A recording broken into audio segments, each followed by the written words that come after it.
আজকের মিটিং এর আপডেট বলেন। আয়নাল হক প্রিয় ভাই আমাদের আলামিন ভাই লিখেছেন ওকে। আসসালামু আলাইকুম ইলিয়াস সরকার। সবাই একটু লাইভটা দ্রুত শেয়ার করে দিন। দেখুন, পে কমিশনটা আমাদের অনেক কষ্টে অনেক পরিশ্রমের ফলে আজকের এই নবম পে কমিশন গঠিত হয়েছে। এই পে কমিশনটা আমাদের অনেক স্বপ্নের, এবং এই পে কমিশনের কাছ থেকে আমরা অনেক কিছু আশা করি। তাই আপনাদের কাছে একটা অনুরোধ থাকবে যে অনেকেই আছে আমাদের এই পে কমিশনকে বিভ্রান্ত করার জন্য চেষ্টা করে যাচ্ছে। আপনারা জানেন, কিছুদিন আগে পে কমিশনের সদস্য সচিব মহোদয়ের সাইন জাল করে আমাকে একটা বিভ্রান্ত অবস্থায় ফেলেছে। আমার নামে একটা ভুয়া অভিযোগ দায়ের করে কমিশনকে বিভ্রান্ত করেছে। আজকে আবার আমরা ফেসবুকে কিছু তথ্য দেখতে পাচ্ছি যে একেবারে গ্রেড সংখ্যা তৈরি করা হয়ে গেছে, স্কেল নির্ধারণ করা হয়ে গেছে, মানে ইত্যাদি ইত্যাদি। এই জিনিসগুলি কমিশনের করা না। এই তথ্যগুলি সম্পূর্ণ গুজব এবং মিথ্যা ভিত্তিহীন। এই চক্রটা এরা চাচ্ছে পে কমিশনকে বিভ্রান্ত করতে, সরকারের মধ্যে একটা অস্থিতিশীলতা তৈরি করার জন্য চেষ্টা করছে, যাতে কর্মচারী এবং পে কমিশন ও সরকারের মধ্যে একটা বৈরী সম্পর্ক তৈরি হয়। তো আপনাদেরকে আমি শুধু এই সতর্ক বার্তাটাই দেওয়ার জন্য আজকে লাইভে এসেছি যে পে কমিশন কিন্তু দিন রাত পরিশ্রম করে যাচ্ছে একটা ভালো কিছু তৈরি করার জন্য। সেই পে কমিশনকে যদি কেউ বিভ্রান্ত করে, আমরা কিন্তু তাদেরকে ছেড়ে দিব না। আপনারা সবাই সচেষ্ট থাকবেন, আমরা যাতে এই পে কমিশনকে কেউ বিভ্রান্ত করতে না পারে, এই পে কমিশনের নামে যাতে কোনো গুজব ছড়াতে না পারে। দেখুন, পে কমিশন আজকেও একটা চিঠি আমি পোস্ট করেছি, যে গত 2-3 দিন আগে একটা চিঠি জারি করেছেন যে আগামী 24 তারিখ, আগামী সোমবার পে কমিশনের এই যে সুপারিশমালা, যে এই সুপারিশমালা প্রণয়নের জন্য সকল দপ্তরের সচিব মহোদয়ের সাথে তারা বৈঠক করবেন, এবং সেই বৈঠকে সভাপতিত্ব করবেন আমাদের পে কমিশনের সম্মানিত সভাপতি জনাব জাকির আহমেদ খান স্যার। তো যেখানে সুপারিশমালা প্রণয়নের জন্য মিটিং হবে, সেখানে এখন পর্যন্ত কোনো কিছু চূড়ান্ত হয়নি। সব সচিব মহোদয়ের সাথে বসে ক্রমান্বয়েই তারা এই আমাদের যে সুপারিশমালা, পে স্কেলের যে সুপারিশ, এটাকে চূড়ান্ত করার দিকে তারা এগিয়ে যাচ্ছে। এখনই এখান থেকে এই যে ধাপে ধাপে বিভিন্ন সময় এই গ্রেড নিয়ে, স্কেল কত সংখ্যা তৈরি করে, এই সবগুলো নিয়ে তারা যে এই যে বিভ্রান্তিকর তথ্য ফেসবুকে ছড়াচ্ছে, আপনারা অনেকেই দেখি সেগুলি শেয়ার করেন, সেগুলিতে কমেন্টস করেন।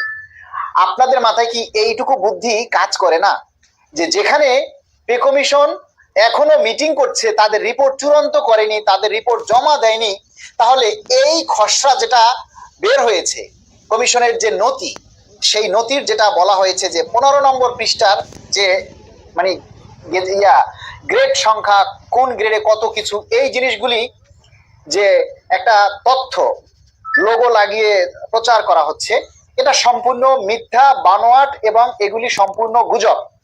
আপনারা এই সমস্ত তথ্য যারা প্রচার করে তাদেরকে বয়কট করুন, তাদেরকে আপনারা ব্লক করে দিন।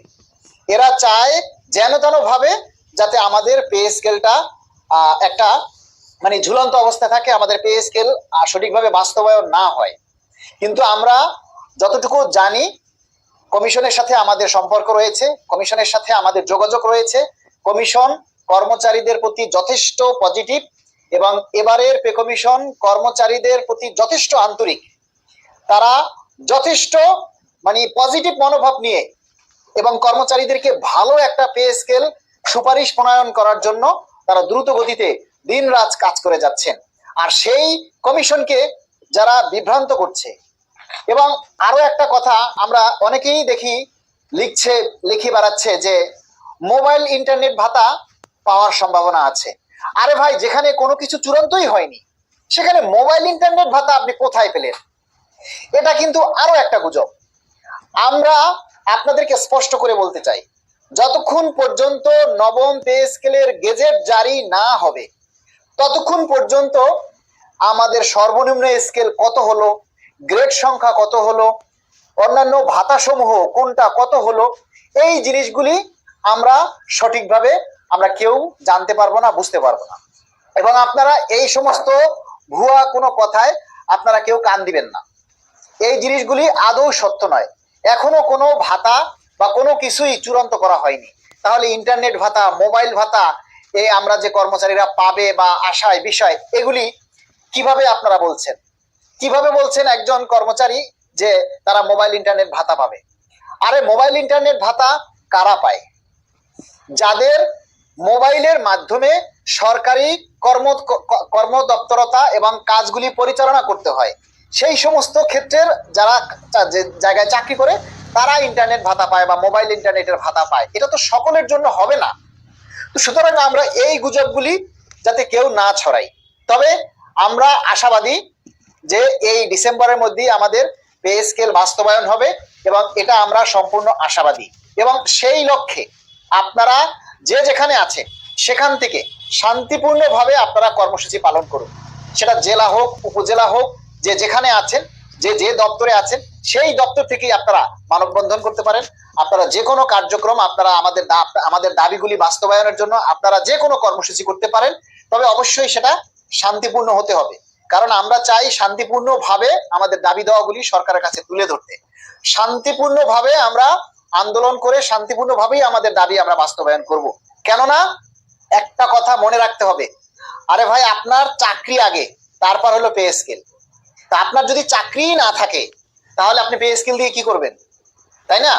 এজন্য যার যার জায়গা থেকে নিজে বাঁচলে বাপের নাম, একটা কথা আছে, এটা মনে রাখবেন যে নিজে বাঁচলে বাপের নাম। তা নিজের সবকিছু ঠিক রেখে আপনারা দাবিগুলি করবেন। তার মানে এই না যে আপনারা কেউ দাবি করবেন না, আবার কর্মসূচি দিলে আপনারা কেউ আসবেন না।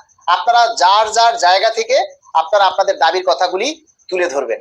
আবার একটা জিনিস, অর্থ উপদেষ্টা মহোদয় কিন্তু আরো একটা বিবৃতি দিয়েছেন। সেখানে কিন্তু তিনি বলেছেন যে আজকে দেশে যে মানে কর্মচারী অঙ্গনে এতটা ক্ষোভ প্রকাশ করার মতো তো আমি আসলে কিছু বলিনি। কারণ আমি তো একথা বলিনি যে আমরা একবারে দেবই না, একথা তো আমরা বলিনি। কারণ উনি বোঝাতে চেয়েছেন যে কমিশন থেকে রিপোর্ট জমা হবে, সশস্ত্র বাহিনী থেকে রিপোর্ট জমা হবে, বিচার বিভাগ থেকে রিপোর্ট জমা হবে, বিভিন্ন জায়গা থেকে রিপোর্টগুলি জমা হওয়ার পর সেগুলি আবার যাচাই বাছাই হবে। যাচাই বাছাই হওয়ার পরে এগুলি যাচাই বাছাই করতেও তো একটা সময় লাগবে। এই জন্য তো আমরা 15ই ডিসেম্বর পর্যন্ত আমরা সময় দিয়েছি। তো সেই সময়টা তো আমাদের, সেই সময় পর্যন্ত তো আমাদেরকে দেখতে হবে।